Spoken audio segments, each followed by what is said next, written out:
Hello and welcome back at long last to Scouching's Draft Recap series of videos. If you're unfamiliar, the way that this works is once a day we're going to be releasing reports on all of the draft picks that each individual NHL team took. It's in a random order, so if your team isn't next, please be patient, it will be coming at some point. At the end of each video, we're going to give teams a number and a letter grade, where the number indicates the overall tier of talent that they drafted, and the letter indicates the overall consistency within that tier across all of their picks that they went for. Our first subjects are going to be the Philadelphia Flyers, who I think had a really intriguing draft that I think sets the tone for what a lot of NHL teams were really looking for in this draft, which is size. But to get started, the Philadelphia Flyers, at least in my opinion at Sphere, shocked the world, taking Luchenko at 13th overall, much higher than the average rankings I tracked, and honestly a little bit higher than I had him, and I liked him more than most people. Now there does seem to be some level of concern amongst Philadelphia Flyers fans that trading down and not getting a chance at Ziv Buium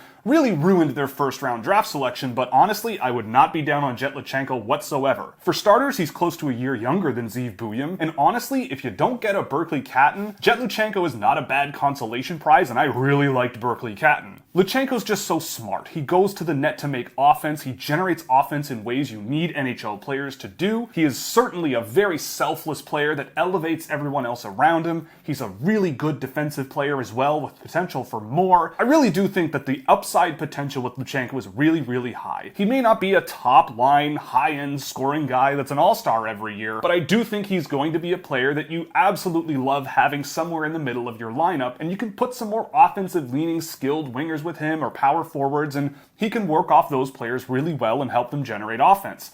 I was a fan of this selection, even though it was a little bit high.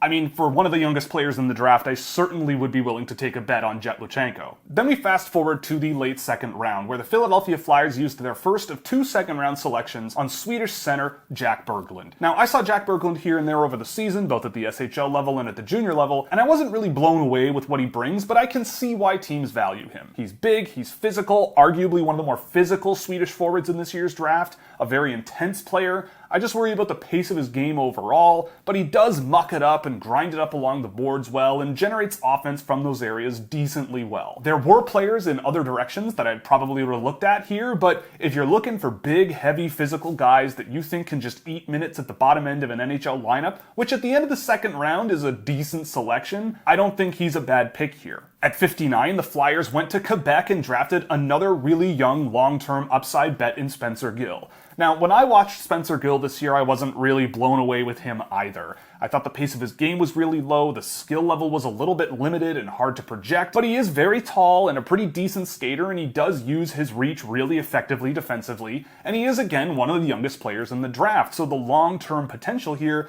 is a little bit higher than some other players that were close to a year older than him. Now, I may not have been the biggest fan of Spencer Gill, but again, if you end up with a third pair defenseman in this range and he can just eat some minutes and maybe kill some penalties and use his size to his advantage, then you've done okay with this draft pick. I just think that Gill is a player that has a little bit further to go than some of the other players that I really liked in that range of the draft. After taking a lunch break of about 50 draft picks, the Philadelphia Flyers took Heikki Ruhanen out of the Finnish Junior League. Now, Ruhanen is another one of these guys who I wasn't a huge fan of this year, but I saw the appeal. He's big, pretty smart, and moves the puck effectively. He uses his line mates really well, and he can fend off pressure quite well.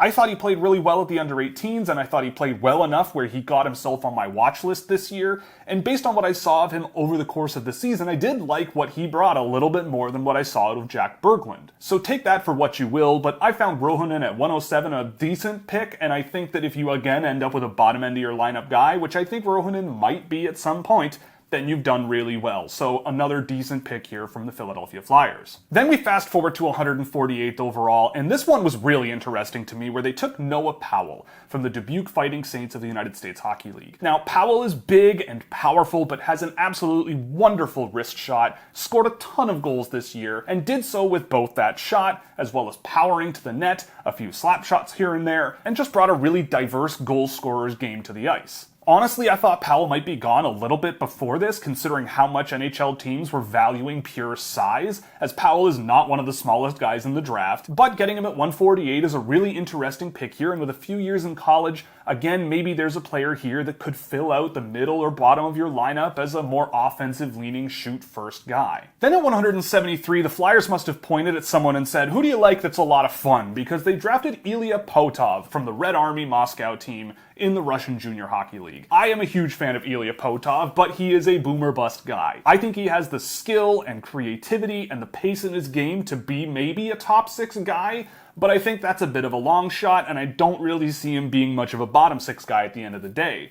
But he brings a lot of intensity and pace to the game. He generated a ton of his team's offense while he was on the ice. It's just that he wasn't touching the puck as much as you would think, and they just didn't generate a whole lot of offense in general, but when there was offense, he was there participating, more so than a lot of players I tracked. So to me, this is a player that you lock away in Russia for quite a few years and let him develop, and if he ever becomes a pretty good, skilled KHL player, then I could see him coming over, but I do think that this is a little bit of a long-term upside bet that I wouldn't be surprised if maybe didn't work out for the Flyers. At 205th overall, the Philadelphia Flyers went to Shattuck St. Mary's and drafted Austin Moline. Now, I watched a little bit of him after the draft, and for a 2005-born high school prep defenseman, I didn't really see much there with Moline, but he is tall and uses his reach okay. It's just that I don't know how much I trust players that are older for the draft class, don't really produce much at the prep school level, but are just big. There were definitely players I would have looked at elsewhere here, but maybe the Flyers know something that everyone doesn't, and maybe Moline could be a really interesting player that fills minutes at the back end of your lineup in 3 or 4 years after a little bit of time in college. So with that, the Philadelphia Flyers are going to score a 2C, which is about middle of the pack in this year's NHL draft class.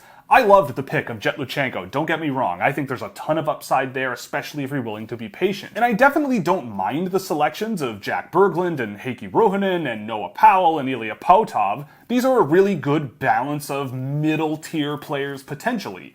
I think Spencer Gill has a long way to go, but again, maybe there's something there. So they could have aimed a little bit higher, but I do think they played it a little bit safe, drafting for size and defense-first type players.